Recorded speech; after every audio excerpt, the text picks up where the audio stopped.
जय हिंद दोस्तों, नमस्कार। मेरे चैनल पर आप सबका हार्दिक स्वागत और अभिनंदन है।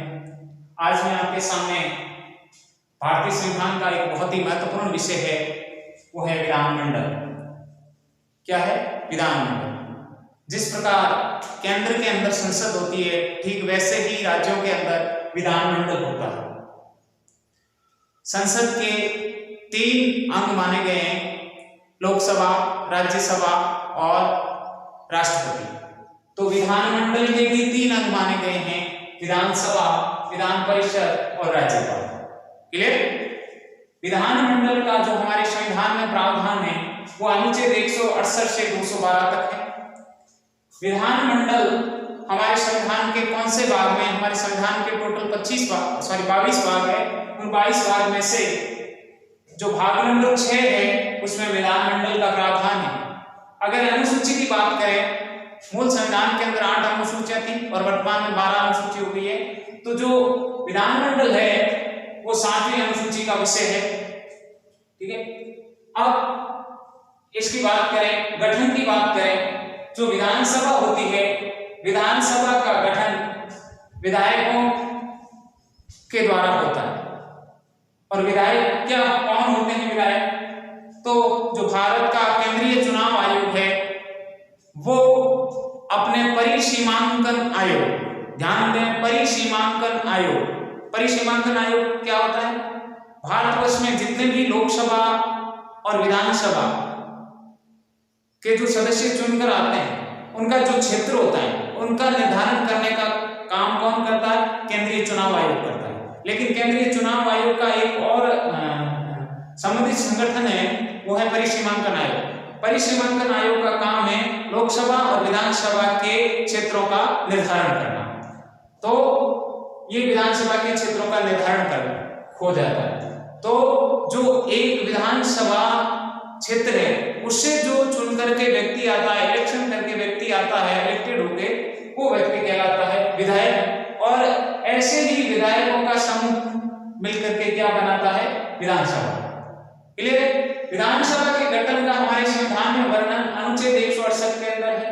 तो विधान परिषद के गठन का वर्णन है अनुच्छेद 169 के अंदर है।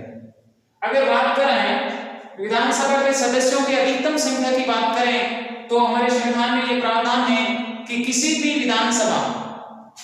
विधानसभा में सदस्यों की अधिकतम जो संख्या होगी वो 500 होगी और जो सदस्यों की न्यूनतम संख्या होगी वो 60 होगी। लेकिन यहाँ प्रावधान एक और है, कुछ राज्य जैसे सिक्किम, गोवा, मिजोरम, इन राज्यों में विधानसभा के सदस्यों की संख्या 60 से भी कम है। ऐसा क्यों? ऐसा इसीलिए क्योंकि विधानसभा के क्षेत्रों का निर्धारण आबादी या जनसंख्या के आधार पर। अगर एग्जाम में प्रश्न आ जाए कि सिक्किम में विधानसभा के सदस्यों की संख्या 32 क्यों है, तो उत्तर देंगे क्योंकि इस सिक्किम के विधानसभा क्षेत्रों का निर्धारण आबादी या जनसंख्या के आधार पर होने के कारण वहां की जनसंख्या कम है, इस कारण वहां विधानसभा की सीटें भी कम। क्लियर? विधानसभा के जो सदस्य होते हैं उसे विधायक कहते हैं, अंग्रेजी में इसे एमएलए कहते हैं। क्या कहते हैं? एमएलए। विधान परिषद की बात करूं तो विधान परिषद के अंदर सदस्यों की संख्या कितनी होगी? तो विधान परिषद में विधानसभा का 1/3 भाग, एक कैसे 100 सदस्य हैं तो 33 सदस्य की विधान परिषद। किंतु ऐसा भी प्रावधान है कि कहीं मान लो 60 ही है विधानसभा सदस्यों की संख्या, वहां कम होगी बिल्कुल, तो ऐसा भी नहीं है। 60 है तो वहां 60 का 1 कितना होगा? 20 हुआ। लेकिन नियम ये भी है कि सदस्यों की संख्या तो कितनी होगी? विधानसभा की 1/3 या 1/3 भाग। किंतु ये भी प्रावधान है कि 40 से कम नहीं होना चाहिए। क्लियर है? फिर आगे बढ़े तो हम आज पूरे तौर से विधानसभा के बारे में सारी जानकारी प्राप्त करेंगे। विधानसभा के सदस्य बनने के लिए न्यूनतम आयु है वो 25 वर्ष। कितने? 25 वर्ष। उस राज्य की विधानसभा का सदस्य बनने के लिए न्यूनतम आयु है 25 वर्ष। और विधान परिषद का सदस्य बनने के लिए न्यूनतम आयु है वो 30 वर्ष। विधानसभा का सदस्य बनने के लिए आयु कितनी चाहिए? 25 वर्ष। अब दूसरी बात, कौन व्यक्ति विधानसभा के लिए उम्मीदवार बन सकता है? तो वो व्यक्ति विधानसभा का उम्मीदवार बन सकता है। ध्यान दें दोस्तों, लगभग ये सब जगह एक समान रहती है, ये तो आपको कंठस्थ करनी। पहली प्रावधान को भारत का नागरिक होना चाहिए। दूसरी योग्यता, उस राज्य की मतदाता सूची में उसका नाम होना चाहिए, जहां से वो खड़ा हो रहा है वहां की मतदाता सूची में, उस क्षेत्र में, उस विधानसभा क्षेत्र में उसका नाम होना चाहिए। तीसरा, उसकी आयु 25 वर्ष होनी चाहिए। चौथा, वो दिवालिया नहीं होना चाहिए, किसी बैंक या किसी वित्तीय संस्था द्वारा दिवालिया घोषित नहीं होना चाहिए। अगली, वो किसी लाभ के पद पर नहीं होना चाहिए, मतलब सरकारी सेवा में नहीं होना चाहिए। फिर किसी न्यायालय द्वारा दंडित नहीं होना चाहिए, मानसिक रूप से स्वस्थ होना चाहिए। वो व्यक्ति विधानसभा का सदस्य खड़ा हो सकता है। क्या कहा मैंने? नंबर 1, भारत का नागरिक होना चाहिए। नंबर 2, 25 वर्ष की आयु पूर्ण कर चुका हो। नंबर 3, मानसिक रूप से स्वस्थ हो, पागल नहीं होना चाहिए, दिवालिया नहीं होना चाहिए, किसी न्यायालय द्वारा दंडित नहीं होना चाहिए, और जहां से वो खड़ा हो रहा है, उम्मीदवार बन रहा है, उस क्षेत्र की मतदाता सूची में उसका नाम होना चाहिए। वो व्यक्ति विधानसभा के लिए खड़ा हो सकता है। फिर आती है कि जो ये विधानसभा है, इस विधानसभा को निम्न सदन कहते हैं। क्या कहते हैं? निम्न सदन। जहां द्विसदनात्मक विधानमंडल है उसमें ये निम्न सदन कहलाता है।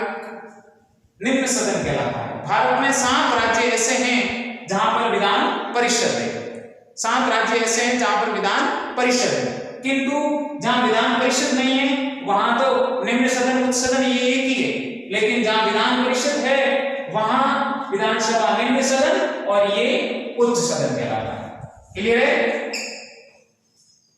दूसरी बात, विधानसभा के जो सदस्य होते हैं उनका चुनाव, विधानसभा के सदस्यों का चुनाव प्रत्यक्ष रूप से या परोक्ष रूप से जनता करती है। 18 वर्ष का उस राज्य का नागरिक उस विधानसभा के सदस्यों का चुनाव करता है। प्रत्यक्ष होता है चुनाव, जनता करती है, सीधे डायरेक्ट। इसीलिए ये विधानसभा लोगों का प्रतिनिधित्व करती है। और विधान परिषद किसी एक विशेष समुदाय का प्रतिनिधित्व करता है। इनका चुनाव, इनके बारे में आगे बढ़े, इसका विस्तृत ज्ञान आगे लेंगे।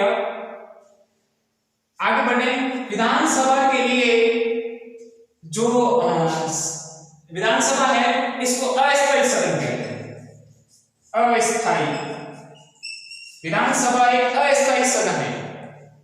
वैसे इसका विधानसभा का जो कार्यकाल है वो 5 वर्ष का होता है। कितने वर्ष का होता है? 5 वर्ष का। किंतु विधानसभा को अस्थायी सदन माना गया है। क्यों माना गया है? क्योंकि मुख्यमंत्री की सलाह से राज्यपाल समय से पूर्व भी भंग कर सकता है, या अविश्वास प्रस्ताव द्वारा समय से पहले भी भंग की जा सकती है। क्लियर? कैसे? विधानसभा को समय से पहले भंग किया जा सकता है, अविश्वास प्रस्ताव से भी भंग की जा सकती है। किंतु कई बार जब आवश्यक समझा जाए, एक यहाँ बहुत ही विशेष प्रावधान बता रहा हूं आपको, उसको याद रखें।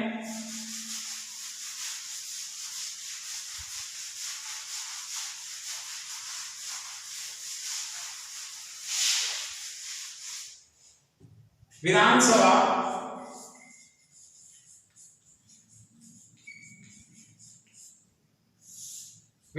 एक अस्थायी सदन है। वैसे कार्यकाल 5 साल है, लेकिन जब भी आपात की स्थिति होती है तो संसद, ध्यान दें, जब भी आपात की स्थिति होती है या संसद की राज्यपाल की अनुशंसा से, क्या काम है, यदि या तो आपात स्थिति हो या राज्यपाल की अनुशंसा से भारत की संसद चाहे तो विधानसभा का कार्यकाल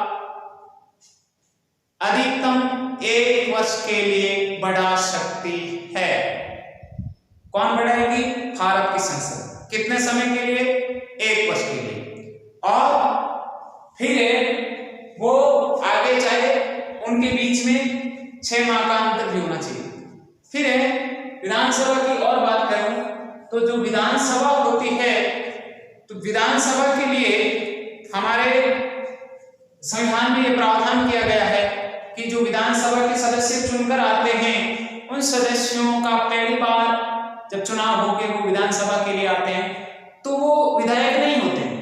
तब तक वो विधायक नहीं कहलाते हैं जब तक कोई भी व्यक्ति उस पद की शपथ नहीं लेता है, तब तक वो विधायक नहीं कहलाता, तब तक वो एक चुना हुआ व्यक्ति ही होगा।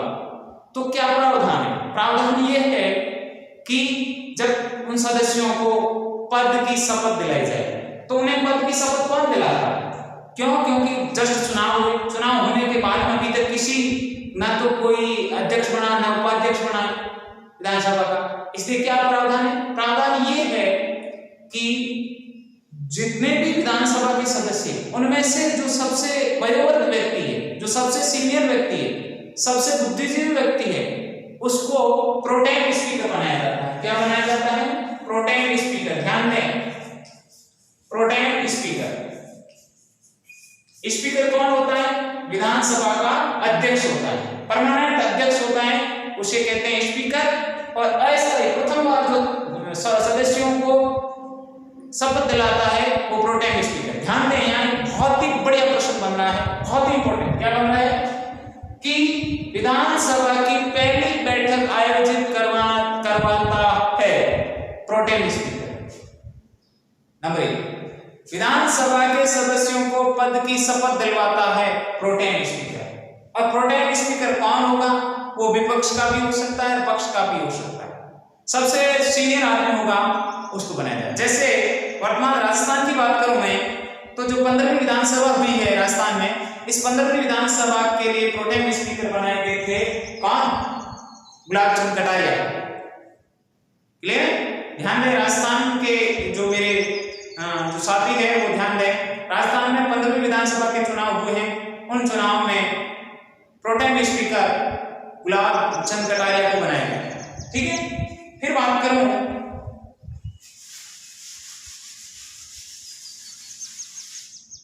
अब बात करें विधानसभा का गठन हो गया। गठन होने के बाद में विधानसभा के जितने सदस्य हैं वो सारे सदस्य मिलकर के अपने में से सभी सदस्य, अपने में से सभी सदस्य एक को अध्यक्ष और दूसरे को उपाध्यक्ष, अध्यक्ष और उपाध्यक्ष बनाते हैं। अध्यक्ष को स्पीकर कहते हैं, ध्यान रखना। अमूमन ये होता है कि अध्यक्ष और उपाध्यक्ष कौन बनते हैं? जो बहुमत दल होता है उसके सदस्य ही अध्यक्ष और उपाध्यक्ष बनते हैं। क्लियर है? इस अध्यक्ष का मूल काम क्या है?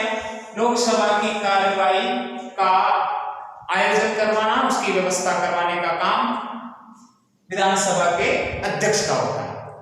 क्लियर है सर? क्या विधानसभा के अध्यक्ष का काम है कि उसकी बैठकों का आयोजन करवाना, कार्रवाई करवाना, ये उसका काम है। क्लियर है? अब बात थोड़ा सा राजस्थान वाले ज्यादा देख रहे हैं इसलिए राजस्थान वालों को बता दूं कि राजस्थान में जो विधानसभा है उसका गठन पहली बार, जो प्रथम विधानसभा का गठन है वो 31 मार्च 1952 को हुआ।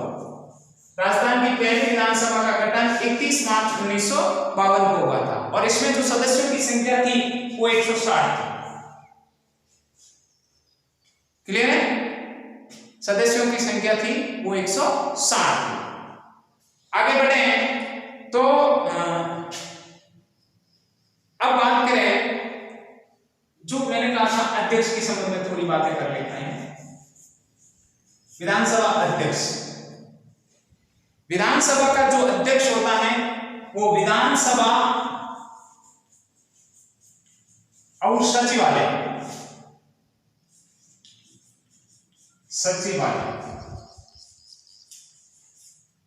ध्यान दें, प्रत्येक राज्य के अंदर सारे कार्यों को विधानसभा नहीं या प्रत्येक जो बिल आता है उन बिलों पर विधानसभा चर्चा नहीं कर सकती। कितनी मांगे होगी, क्या अनुदान मांगे होगी, ये बिल कहां तक कारगर होगा, इन संबंध में सारे कार्यों के संपादन हेतु, निष्पादन हेतु प्रत्येक राज्य में विधानसभा का एक कार्यालय होता है। कार्यों के संपादन हेतु जो कार्य क्षेत्र होता है वो सचिवालय कहलाता है। और इस सचिवालय और विधानसभा का जो पीठासीन अधिकारी, यहाँ ध्यान में एक वर्ड आया है पीठासीन अधिकारी, पीठासीन अधिकारी, पीठासीन अधिकारी कहलाता है। कौन? अध्यक्ष। विधानसभा का अध्यक्ष क्या कहलाता है? पीठासीन अधिकारी। दूसरी बात, जब विधानसभा की कार्यवाही के दौरान यदि अध्यक्ष और उपाध्यक्ष ये दोनों गैर हाजिर, अनुपस्थित हैं, विधानसभा का अध्यक्ष और उपाध्यक्ष दोनों अगर गैर हाजिर है तो ऐसी स्थिति में विधानसभा की कार्यवाही किसके निर्देश में होगी? हमारे संविधान में क्या प्रावधान है? ये हमारे संविधान में ये आपको कहीं भी देखने को बहुत कम मिलेगा, इसलिए इसको विशेष ध्यान दें। जब विधानसभा का अध्यक्ष भी अनुपस्थित है और उपाध्यक्ष भी अनुपस्थित है, ऐसी स्थिति में विधानसभा की कार्यवाही सुचारू करने के लिए सभापति तालिका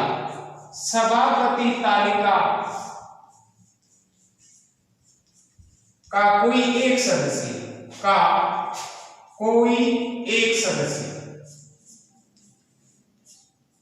विधानसभा के अध्यक्ष का काम करेगा।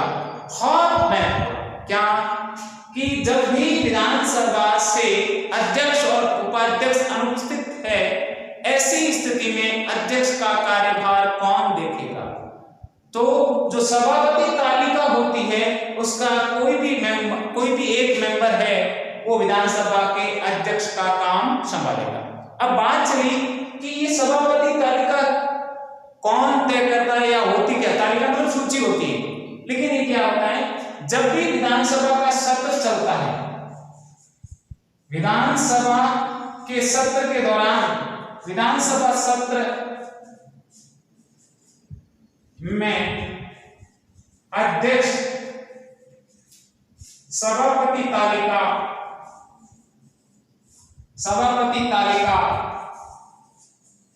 की घोषणा करता है। क्या करता है? घोषणा करता है। विधानसभा की जो तालिका होती है, सभापति तालिका, उसकी घोषणा कौन करता है? अध्यक्ष। वही तालिका में से कोई एक सदस्य क्या करेगा?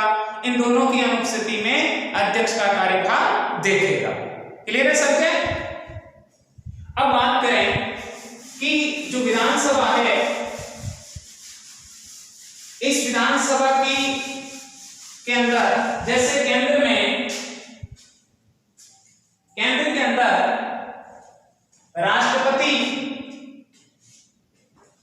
अध्यादेश जारी करता है, ठीक उसी तरीके से राज्य के अंदर जो राज्यपाल होता है,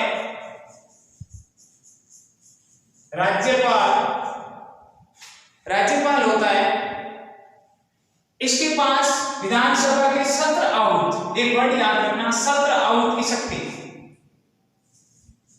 बार बार प्रश्न आया है, विधानसभा के सत्रों को आहूत करने की शक्ति किसमें नियत होती है? तो राज्यपाल। क्या करने में? विधानसभा के सत्रों को आहूत करने, आहूत मतलब बुलाना और समाप्त करने का अधिकार केवल और केवल राज्यपाल के पास होता है। किसके पास होता है? राज्यपाल। दूसरी बात, जब भी विधानसभा का जो सत्र चल रहे हैं, विधानसभा के 3 सत्र होते हैं, ध्यान रखना, कितने सत्र होते हैं? 3 सत्र। पहला होता है कौन सा? मानसून सत्र, शीतकालीन सत्र और बजट सत्र। चाहे केंद्र में हो चाहे राज्य में हो, 3 तरह के होते हैं सत्र: मानसून सत्र, शीतकालीन सत्र और बजट सत्र। इन दो सत्रों के बीच में 6 माह से अधिक अंतर नहीं होना चाहिए। कितने टाइम के लिए? 6 माह से। मतलब जैसे मानसून सत्र है, मानसून सत्र की जो अंतिम बैठक हुई है, मानसून सत्र की अंतिम बैठक, मानसून सत्र की अंतिम बैठक, और मान लो शीतकालीन सत्र बाद में, तो शीतकालीन सत्र की प्रथम बैठक। ये भी कई बार पूछ लिया जाता है, कंफ्यूजन हो जाता है। तो सत्र होता है, सत्र की अंतिम बैठक और आगामी सत्र की प्रथम बैठक। क्या कहा? सत्र की, किसी भी सत्र की अंतिम बैठक और आगामी सत्र की प्रथम बैठक के मध्य 6 माह से अधिक का अंतर नहीं होना चाहिए। क्लियर है सत्य? मतलब मध्य में, दो सत्रों के मध्य में 6 माह से, अंतिम बैठक होती है ना सत्र की, उसकी और आगामी सत्र की प्रथम बैठक के बीच में 6 माह से ज्यादा समय नहीं होना चाहिए।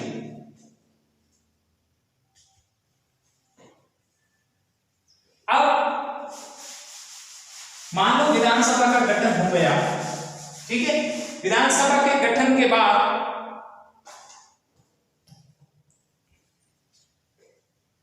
विधानसभा गठन हो गया, उसके बाद प्रथम सत्र,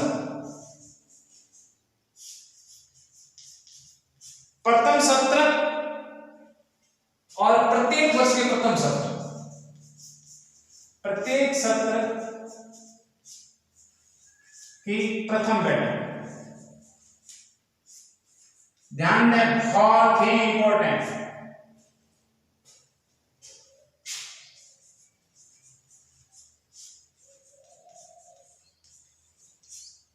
क्या कहा? जब भी विधानसभा का गठन हो जाए, गठन होने के बाद जो पहला सत्र होता है उसकी प्रथम बैठक, और हर वर्ष की प्रथम बैठक के दौरान सर्वप्रथम राज्यपाल का अभिभाषण होगा। क्या होगा? राज्यपाल का अभिभाषण। ध्यान दें,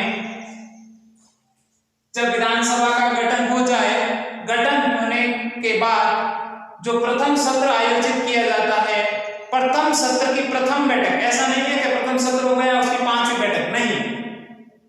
विधानसभा का गठन हुआ, गठन होने के बाद में प्रथम सत्र का आयोजन हुआ, प्रथम सत्र के आयोजन की शुरुआत में जो पहली बैठक बुलाई जाएगी, उस पहली बैठक में शुरुआत है वो राज्यपाल के अभिभाषण से होगी।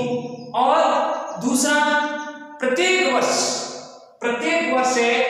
सत्र प्रारंभ की प्रथम बैठक होती है, उसमें भी राज्यपाल का अभिभाषण होगा हर साल। एक तो विधानसभा के गठन के बाद जो सत्र शुरू हो रहा है उसमें पहली बैठक में, और हर साल जो सत्र शुरू होगा उसकी पहली बैठक में राज्यपाल का अभिभाषण होना कंपलसरी है, आवश्यक है। क्लियर है सर? के अब बात करें, जब भी राज्यपाल का अभिभाषण होगा, तो जब भी बैठक हो रही है, राज्यपाल के अभिभाषण होगा, इसकी सूचना उसके सदस्यों को, यानी विधानसभा के जो सदस्य हैं, राज्यपाल के अभिभाषण की सूचना उससे पहले दी जाए। मान लो कल राज्यपाल का अभिभाषण होना है, तो अध्यक्ष की जिम्मेदारी बनती है, विधानसभा अध्यक्ष की जिम्मेदारी है, कर्तव्य है उसका कि विधानसभा के सदस्यों को राज्यपाल के अभिभाषण की पूर्व सूचना दी जाए। क्लियर? जब विधानसभा का प्रथम सत्र हो रहा है या प्रत्येक वर्ष का प्रथम सत्र हो रहा है, तो उस दौरान जब राज्यपाल का अभिभाषण होगा, तो मान लो ये विधानसभा है, ध्यान दें, बहुत इंपॉर्टेंट चीज बता रहा हूं, याद रखना दोस्तों, ये विधानसभा है। विधानसभा के जिस दिन राज्यपाल का अभिभाषण होगा, उस दिन विधानसभा का जो मुख्य द्वार है, मुख्य द्वार, ये कोई चीजें नहीं बताएगा, आगे चलिए इसमें बहुत ही महत्वपूर्ण है। विधानसभा का जो मुख्य द्वार है, उस मुख्य द्वार पर अध्यक्ष, उपाध्यक्ष, विधानसभा सचिव, राज्यपाल सचिव, संसदीय कार्य मंत्री, ध्यान दें, संसदीय कार्य मंत्री,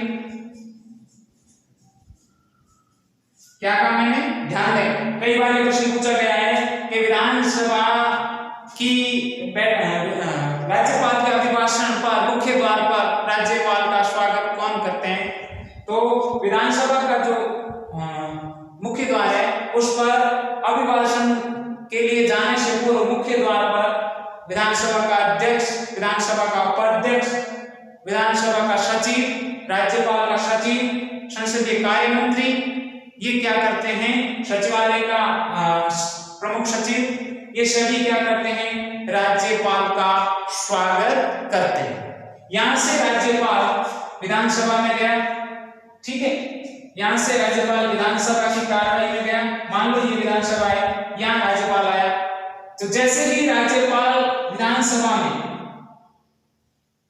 ये विधानसभा क्षेत्र है, यहां जैसे ही राज्यपाल ने एंट्री की, सारे सदस्य खड़े रहते हैं, सदस्य खड़े रहते हैं। ध्यान दें, हॉल में विधानसभा मुख्य द्वार पर ये लोग इसका स्वागत करेंगे। फिर इसके साथ साथ चल समारोह में जाएंगे, एक और वर्ड याद रखना, चल समारोह।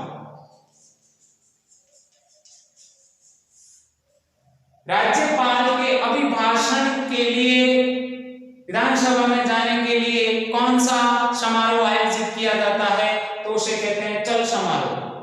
क्या कहते हैं, चल समारोह। ये चल समारोह क्या है, राज्यपाल अभिभाषण देने के लिए आएगा तो उसके स्वागत के लिए जो होता है वो चल समारोह, ठीक है। फिर राज्यपाल इनके साथ साथ राज्यपाल को लेकर के विधानसभा के एरिया में आ गए, विधानसभा कक्ष में आ गए, विधानसभा भवन में आ गए। भवन में आते ही जैसे ही भवन में प्रवेश करेंगे, वहां मार्शल, एक शब्द याद रखना, मार्शल।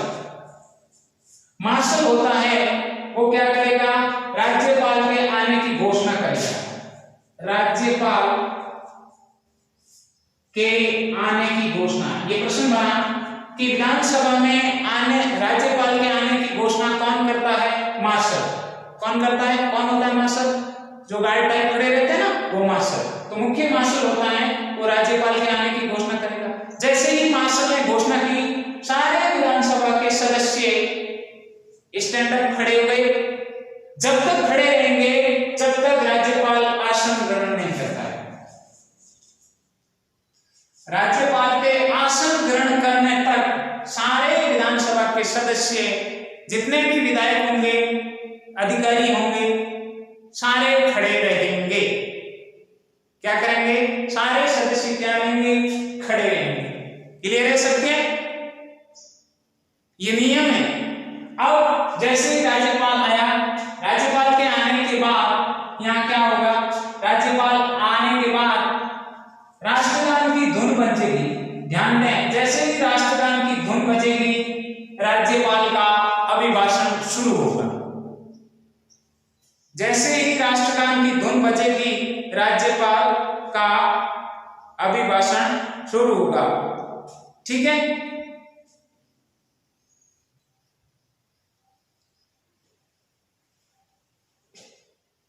जब भी राज्यपाल अभिभाषण देने के लिए आएगा तो उसके अभिभाषण की शुरुआत राष्ट्रगान की धुन से होगी। और जब सत्र की अंतिम सत्र की अंतिम बैठक, ध्यान दें, जब भी विधानसभा के सत्रों की अंतिम बैठक होगी तो उस अंतिम बैठक का जो अभिभाषण होगा, उस अभिभाषण की समाप्ति राष्ट्रगीत से होगी।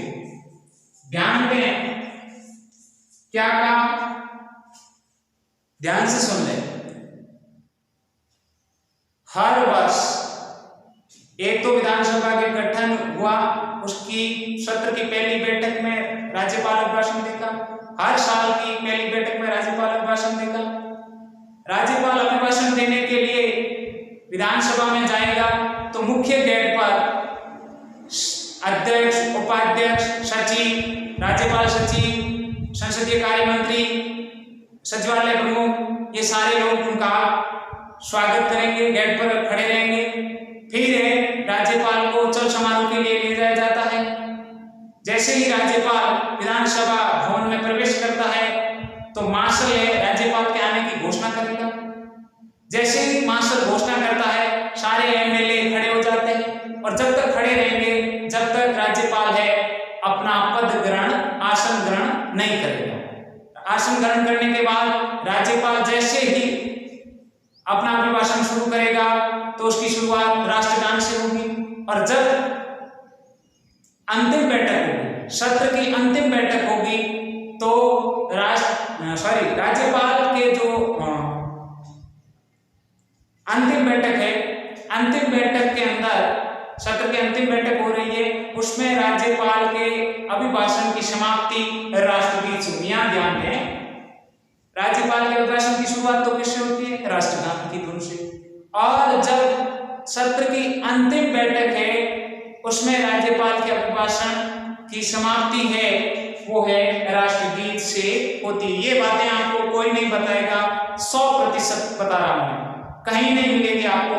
ध्यान दें, बहुत ही महत्वपूर्ण है। जब तक कोई भी चीज हमें समझ में नहीं आती है, तब तक कोई उसका मतलब ही नहीं है। ठीक है, फिर आगे बढ़ते हैं।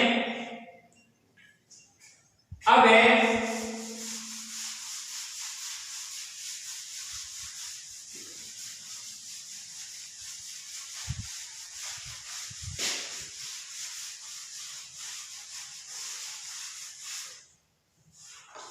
क्या काम है विधानसभा का, मोटा काम बताता हूं मैं आपको। ये तो अध्यक्ष के बारे में और बताएंगे। विधानसभा का मोटा काम क्या है? विधानसभा, ध्यान दें, विधानसभा यदि अपने 2/3 बहुमत से, 2/3 बहुमत से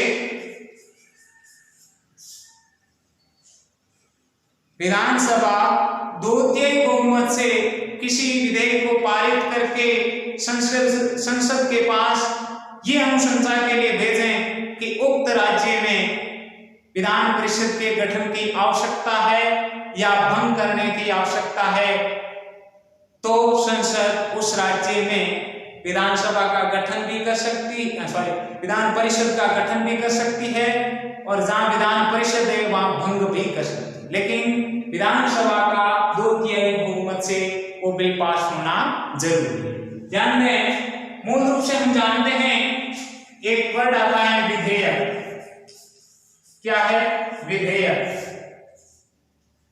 4 शब्द लिखता हूं, एक विधेयक, दूसरा है अध्यादेश, तीसरा है अधिनियम, अधिनियम, चौथा है अभिभाषण। ये 4 वर्ड याद रखना, बहुत ही बार बार रिपीट करेंगे। ऐसे तो बहुत सारे हैं पॉलिटिकल साइंस के वर्ड, लेकिन जो हम पढ़ रहे हैं उससे संबंधित टॉपिक के 4 वर्ड है।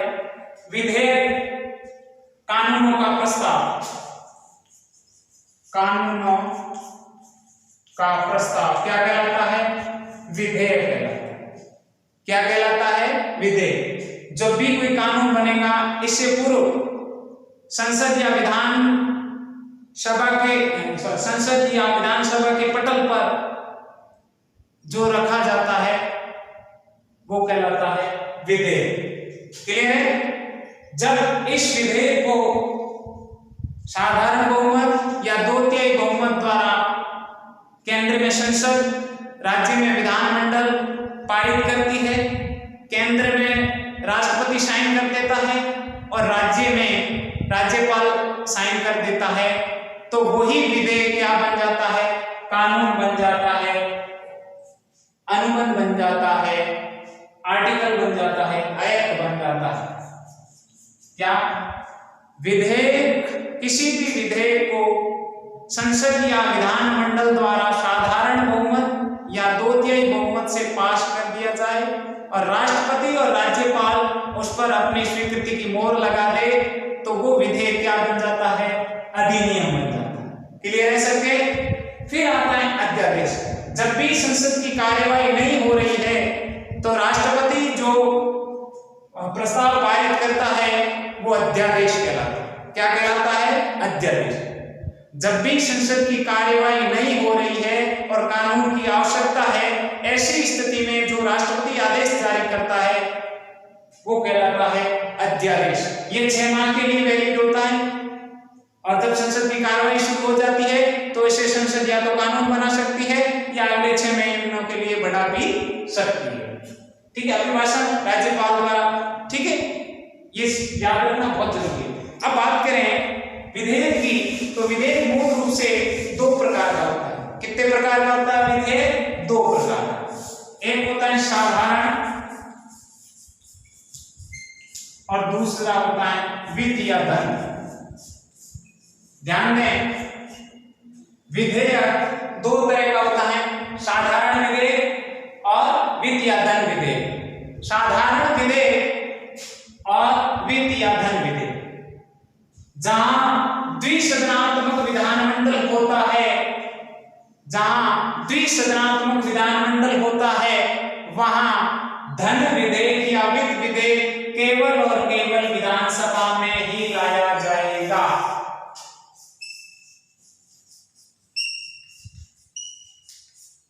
एक सदनात्मक में तो वैसे ही, एक सदनात्मक है विधानमंडल, वहां तो वैसे ही जो धन विधेयक है विधानसभा में ही लाया जाएगा। किंतु जहां द्विसदनात्मक होता है विधानमंडल, वहां ये जो धन या वित्त विधेयक है वो केवल विधानसभा में ही पेश होगा। एक और चीज बता दूं, अगर केंद्र की बात करें तो केंद्र में धन विधेयक केवल और केवल लोकसभा में ही लाया जा सकता है। ठीक है, कोई भी विधेयक वित्त विधेयक है या नहीं, ये कौन तय करेगा? कोई भी विधेयक वित्त विधेयक है या नहीं, ये तय करता है स्पीकर। कौन तय करता है? स्पीकर। केंद्र में लोकसभा का स्पीकर, राज्य में विधानसभा का स्पीकर क्या तय करता है कि कोई भी विधेयक वित्त विधेयक है या नहीं, ये तय करता है। ठीक है, अब बात करें जहां द्विसदनात्मक है उसको मान के चले, जहां विधान परिषद है ये मान के चले हम, तो साधारण विधेयक तो दोनों में क्या कहा, जो साधारण विधेयक है चाहे तो वो विधान परिषद में पेश किया जा सकता है, चाहे तो विधानसभा में पेश किया जा सकता है। साधारण विधेयक चाहे तो विधान परिषद में पेश किया जाए, चाहे तो विधानसभा में पेश किया जाए, किंतु अंतिम निर्णय किसका मान्य होगा? सार्वभौम शक्ति किसके पास होगी? विधानसभा के पास। क्लियर? कैसे?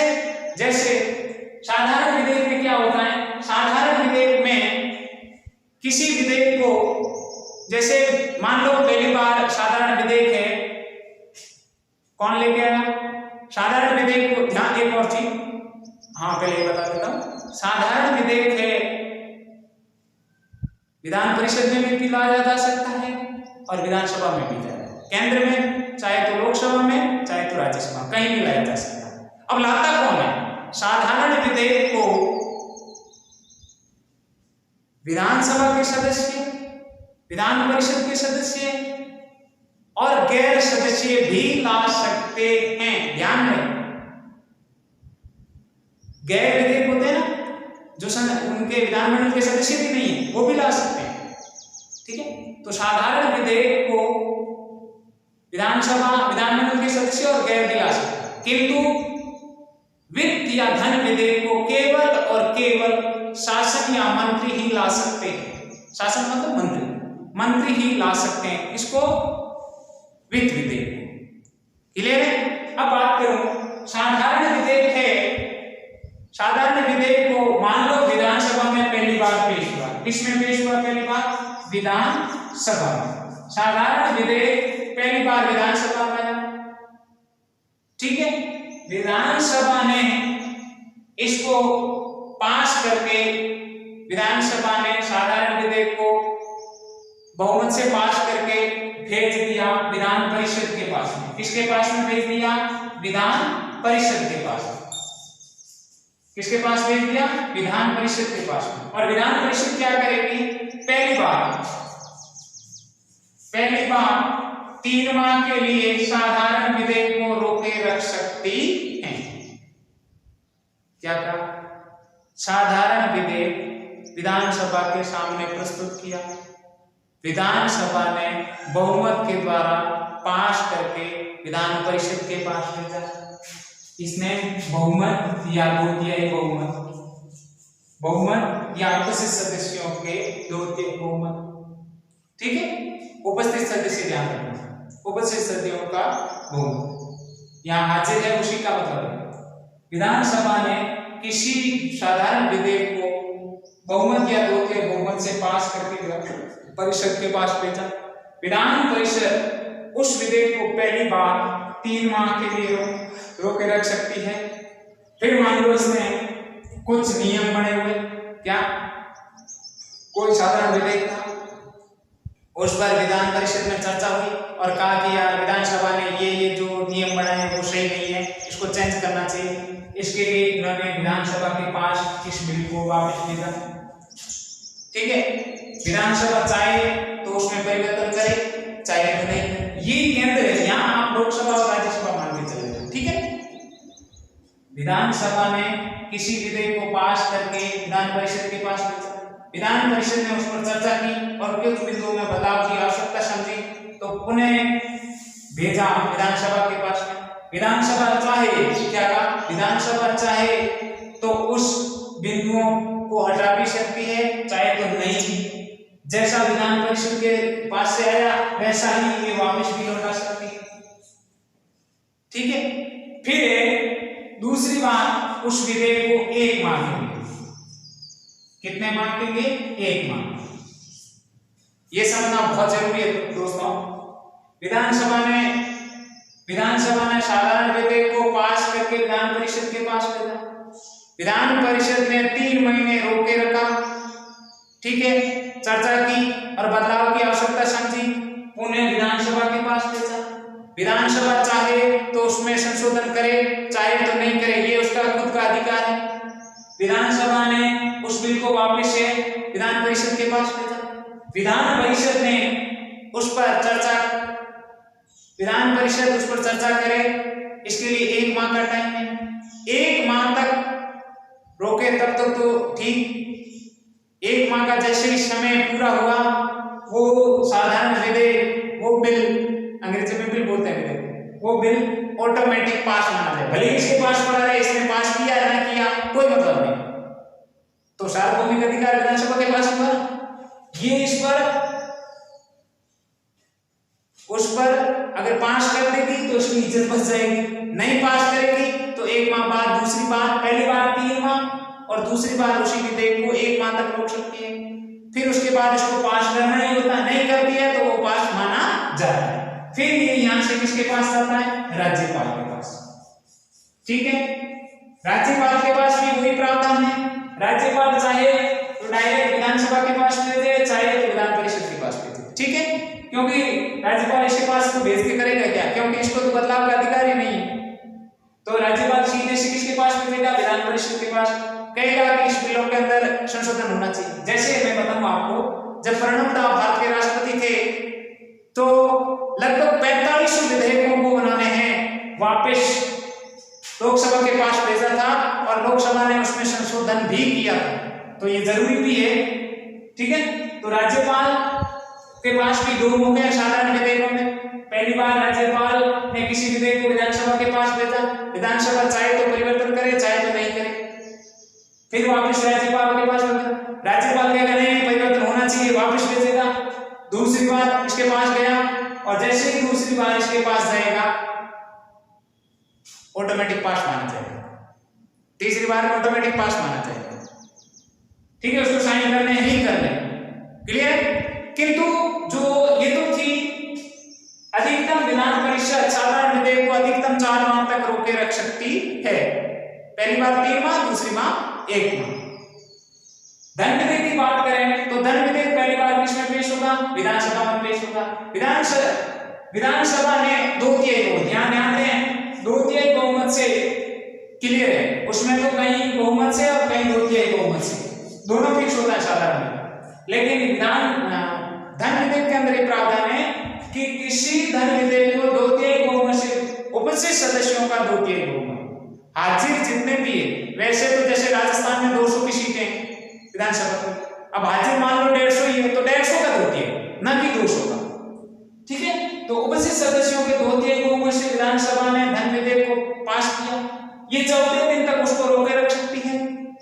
ठीक है, 14 दिन के बाद ऑटोमेटिक को पास माना जाएगा और राज्यपाल के पास जाएगा और राज्यपाल उस पर हस्ताक्षर करेगा तो वो अधिनियम बन जाएगा। क्लियर है सबके?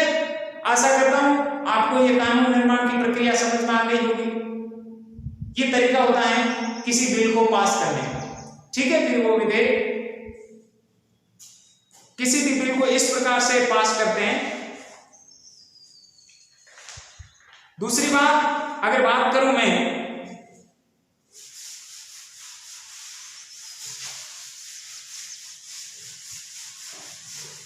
जो विधानसभा है, इस विधानसभा की जो कार्य है, हर दिन प्रत्येक दिन विधानसभा का जो कार्य होता है वो है प्रातः 11 बजे शुरू होगा और 5:30 बजे खत्म। ये तय समय है, टाइम टेबल, जैसे हमारा विद्यालय का समय होता है ना, ठीक वैसे ही विधानसभा की कार्रवाई है 11 बजे शुरू होगी और 5:30 बजे समाप्त होगी। ठीक है, और प्रत्येक दिन की कार्य सूची है सदस्यों को पहले ही दे दी जाती है, पूर्व सूचना दी जाती है।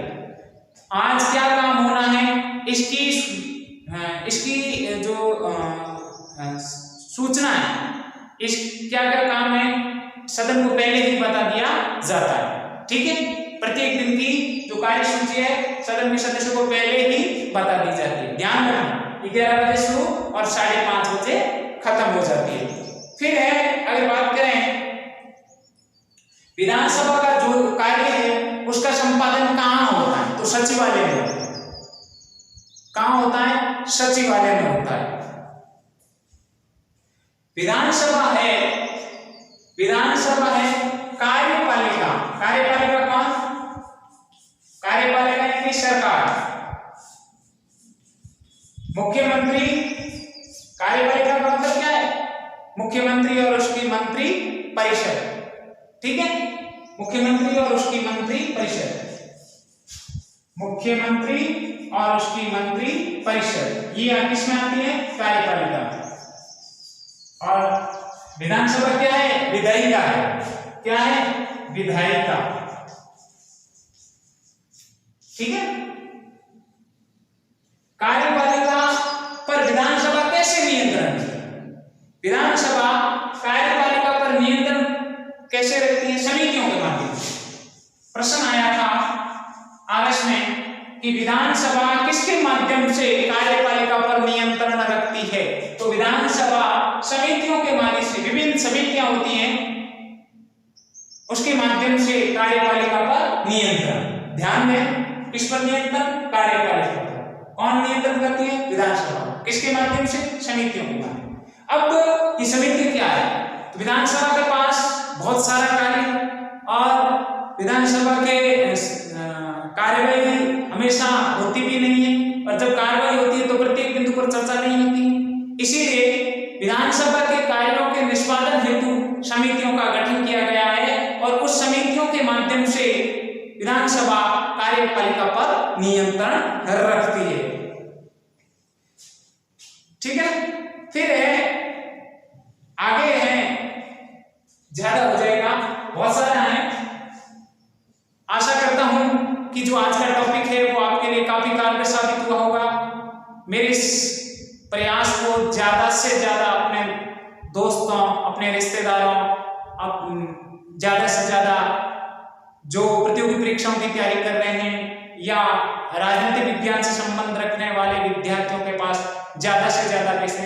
कक्षा 1 से 12 तक के लिए तो वैसे भी इम्पोर्टेंट है, और जो हायर एजुकेशन में राजनीतिक विज्ञान से बिलोंग करते हैं उनके लिए भी बहुत महत्वपूर्ण है। कुछ चीजें दोस्तों ऐसी बताई है मैंने जो आपको कहीं देखने को नहीं मिलेगी। मेरा जो प्रयास है इसको सफल बनाने के लिए आप इसको ज्यादा से ज्यादा शेयर करें, लाइक करें, मेरे चैनल को सब्सक्राइब करें। धन्यवाद। जय हिंद, जय भारत।